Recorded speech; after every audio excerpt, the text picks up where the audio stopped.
Hôm trước thì tôi hết bút chì và phải mò ra mấy cái cửa hàng bán họa cụ để mua bổ sung.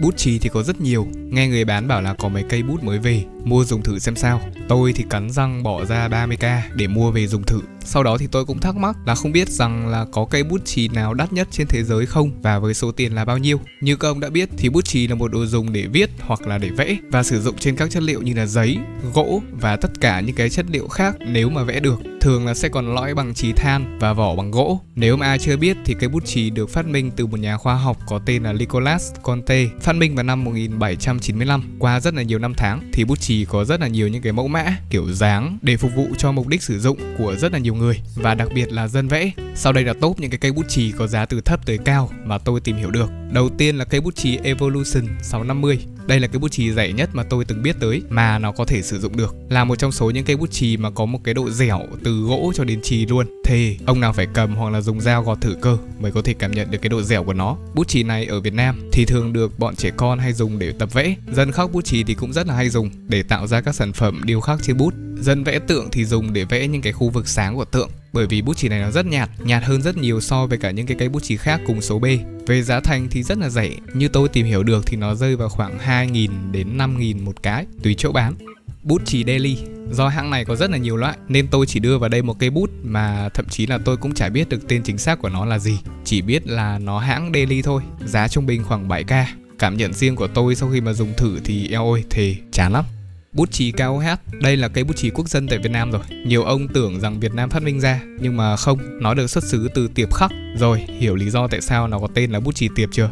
Bút chì KOH là cái bút chì tầm trung và được cực kỳ nhiều người yêu thích hội họa ở Việt Nam sử dụng bởi có quá là nhiều chỗ bán. Thậm chí là nó còn cho ra được một chất lượng rất là tốt. Ngoài ra thì còn đa dạng về độ đậm nhạt để sử dụng nữa. Nếu tôi nhớ không nhầm thì có từ HB cho tới 8B thì phải. Dành cho ai chưa biết thì những cái ký tự đó nó sẽ thể hiện lên độ đậm nhạt trên một cây bút nhá. Theo tôi tìm hiểu thì một cây bút chì KOH nếu là giá nhập của các cửa hàng thì rơi vào khoảng 2k một cây. Ảo thật, mà giá mà chúng ta mua lại thì nó rơi vào khoảng từ 8 đến 10k. Bút chì Staedtler xanh, nếu như xếp KOH là số 1 tại Việt Nam thì Staedtler cũng phải đứng cạnh số 1 đấy. Xét về chất lượng thì đây là cái bút chì khỏi phải bàn rồi, cực kỳ tốt, nhưng giá thành thì cao gấp đôi so với cả KOH. Chính vì thế nên đôi khi Staedtler lại nép vé hơn so với cả KOH về mặt mua để sử dụng. Staedtler hướng đến những cái đối tượng vẽ chuyên nghiệp, thường được các dân vẽ chân dung cực kỳ yêu thích. Dành cho ai chưa biết thì đây là hãng bút chì lên tới 180 năm tuổi và đến từ Đức, rất là rõ rồi. Trên bút còn ghi rõ là Made in Germany cơ mà. Bút chì Faber-Castell được mệnh danh là cây bút chì huyền thoại và ra mắt bởi Carl Alexander von Faber-Castell vào năm 1905. Nhiều ông tưởng Faber-Castell là đắt, nhưng mà tôi tìm hiểu giá trung bình và tính ra thì nó cũng chỉ dao động từ 17 đến 20.000 một cây thôi. Bút chì của Faber thì có một cái đặc điểm nổi bật, đó chính là khả năng đi nét thẳng, đậm nét và chân thực. Nét chì đưa trên giấy thì nhẹ nhàng, mềm mại và không cần phải dùng sức quá nhiều. Đặc biệt là không làm hằn nét bút qua các trang giấy sau, kể cả có vẽ trên những cái chất liệu giấy mỏng nhất. Đấy là những cái lời mà do nhà sản xuất đưa ra, còn tôi thì tôi không biết là có thực sự như thế hay không. Hãng này thì chỉ đắt về chì màu thôi, còn chì đen trắng thì cũng chỉ là ở mức giá bình thường.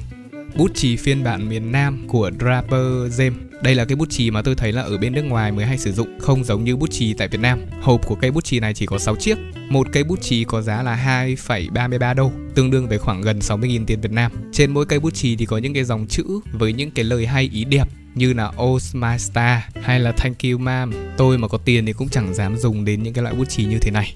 Bút chì kim siêu cơ của Tombow, phiên bản Limited Edition. Đây là cái bút chì kim có giá lên tới 75 đô, tương đương với khoảng 1,9 triệu Việt Nam đồng, được chế tác vào năm 2013 để kỷ niệm 100 năm thành lập Tombow. Tombow là một hãng sản xuất bút và bút chì của Nhật Bản. Đấy, tôi chỉ lấy được những cái thông tin như vậy thôi, còn lại thì tôi không thể tìm được luôn. Chắc chắn sẽ có rất là nhiều người bảo tại sao không đưa bút điện tử vào, bị điên à, đang tổng hợp những cái cây bút chì bình thường mà. Nhưng mà thôi, đưa vào luôn cho nó dài video. Không thể không kể đến bút chì của Apple.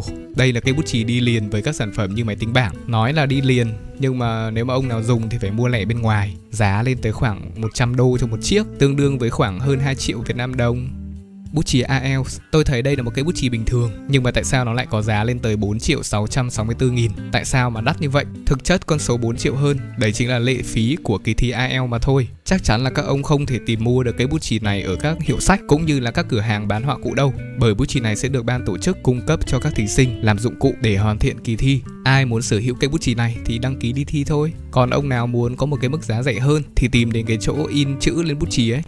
Bút chì hoàn mỹ của Ralph von Faber-Castell với một mức giá trên trời là 10.000 đô, tương đương với khoảng 252 triệu 175 nghìn tiền Việt Nam. Với con số đắt như thế thì chắc chắn đây là cây bút chì phiên bản giới hạn rồi, thậm chí nó còn độc nhất cơ. Được phát hành vào năm 2001, trên cây bút thì còn được lắp vàng trắng 18 carat và 3 viên kim cương 0.5 carat. Dành cho ai chưa biết thì chỉ có 99 nhà văn giàu có trên toàn thế giới mới là những cái người đặt dấu vân tay trên bộ sưu tập này. Trên đây là tổng hợp một số những cây bút, có những cây bút giá rất rẻ, có những cây bút giá trên trời. Theo bạn thì có cây bút chì nào đắt hơn hay là rẻ hơn nữa không? Comment ở dưới phần bình luận nhé. Còn bây giờ thì bye bye.